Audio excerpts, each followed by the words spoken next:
Continuamos con noticias Globovisión Internacionales. En esta parte nos acompaña Manuel Camilo González Vides, consultor político y también profesor universitario. Muchísimas gracias, Manuel, por acompañarnos hoy.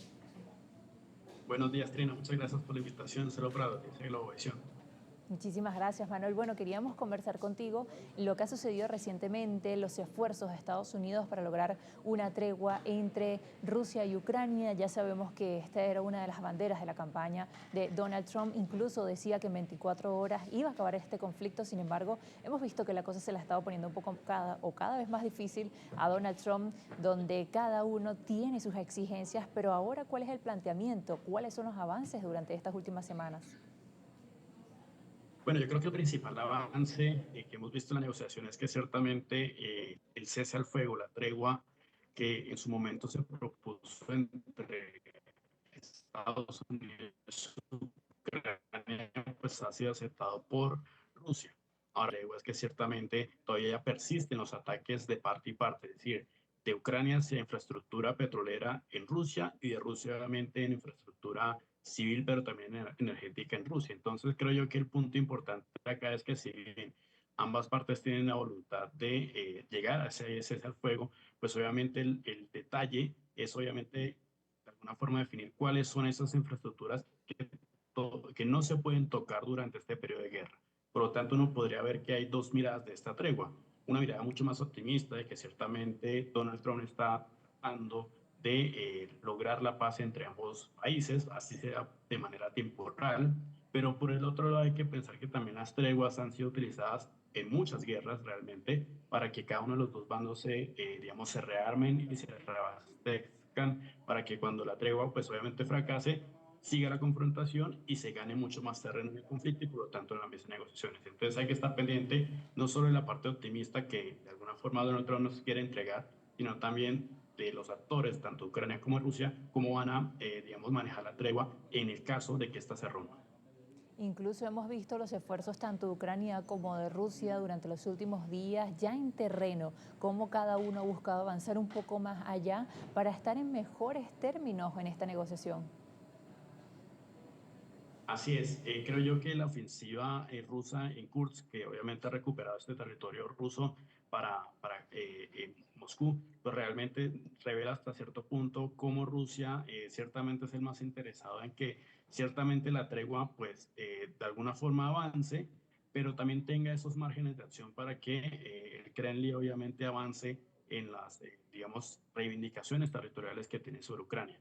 Obviamente el más afectado, y lo hemos visto a lo largo, digamos, de estos meses, incluso en esa reunión nefasta que hubo en la oficina Oval con Trump y con J.D. Vance, pues es que Ucrania ciertamente está, digamos, en medio de dos grandes actores.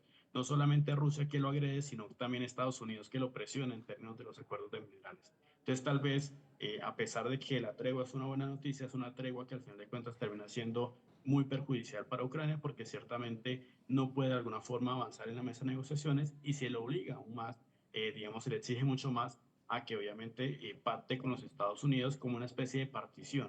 Entonces, no se sabe hasta qué punto Estados Unidos en este conflicto es un mediador o es una parte interesada, porque ciertamente si es una parte interesada, pues está jugando mucho más del lado de Rusia, que obviamente tiene pretensiones territoriales y que también las tienen los Estados Unidos, que un mediador que busca obviamente sancionar las infracciones de ambos bandos por igual.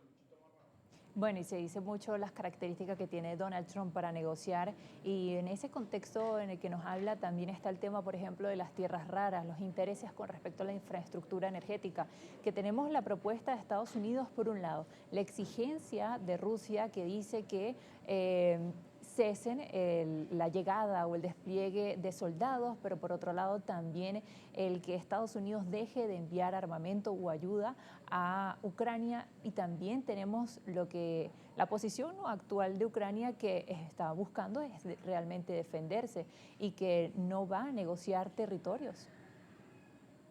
Así es, de nuevo, creo que Ucrania en estos momentos está en el peor escenario, a pesar de que obviamente la guerra, digamos, ha bajado un poco de intensidad. ¿Por qué está en el peor de los escenarios? Por un lado tiene Estados Unidos, que en su momento fue su aliado, ahora es una parte interesada. Es una parte interesada por dos sentidos. Primero, por toda la cuestión relacionada a lo que has bien comentado del acuerdo de minerales, que obviamente es que en ciertas partes, en ciertas áreas de Ucrania, hay unos minerales muy importantes para todo esto de lo que se ha comentado, la famosa carrera tecnológica contra China.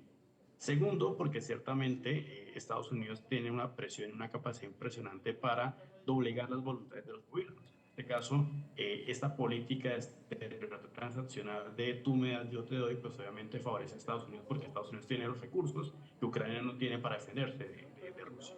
Y en tercera medida hay que pensar que Estados Unidos ciertamente ha elaborado un plan, no sabemos hasta qué punto sea efectivo, de que ciertamente controlando estos territorios ricos en minerales en Ucrania, se supone que es una especie de garantía de seguridad de que obviamente Rusia no ataque de nuevo Ucrania. Obviamente, tiene todo el sentido del mundo que ciertamente Estados Unidos se vería envuelto en una guerra si atacase de nuevo Rusia, pero no sabemos hasta qué punto Estados Unidos está en las condiciones y sobre todo pensando en el plan de gobierno de Donald Trump, de que ciertamente, digamos, Estados Unidos se vuelva involucrado en una guerra, por lo menos en este caso europea. Entonces, ciertamente hay que pensar un poco hasta qué punto el papel de los Estados Unidos es de un mediador, pues de una parte interesada, y que obviamente Ucrania está sufriendo las consecuencias de que ciertamente ha tenido un heroísmo, digamos, destacable en esta guerra, pero que ciertamente está muy mal rodeado en este momento de un Estados Unidos que obviamente lo que busca es solamente minerales y obviamente ofrece una seguridad que no sabemos si se llega a futuro frente a una Rusia que obviamente sigue pretendiendo más territorios hacia adentro de Europa. Ahora, un papel clave también es Europa, sobre todo con el liderazgo de Francia y Reino Unido, donde estamos viendo que están tomando un papel muy importante con respecto a la posición de Estados Unidos al apoyo a Ucrania, que ha sido un poco inconsistente, mucha crítica, incluso en persona, Donald Trump contra Zelensky en la Casa Blanca recientemente, pero además en medio de cómo el bloque también está buscando rearmarse. Así es, creo yo que esto es un balde de agua fría para la Unión Europea como tal, de que efectivamente la seguridad colectiva, obviamente de la OTAN y obviamente de los propios 27 Estados miembros, pues nunca fue de alguna forma una realidad.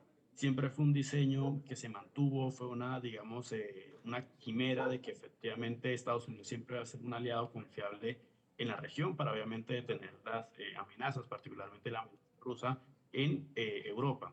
En ese sentido, creo yo que de toda crisis hay una oportunidad. Y en el caso de la Unión Europea, digamos, esta crisis ofrece el escenario de oportunidad para que empiece a elaborar de manera autónoma y de manera estratégica, obviamente, todo su plan de real.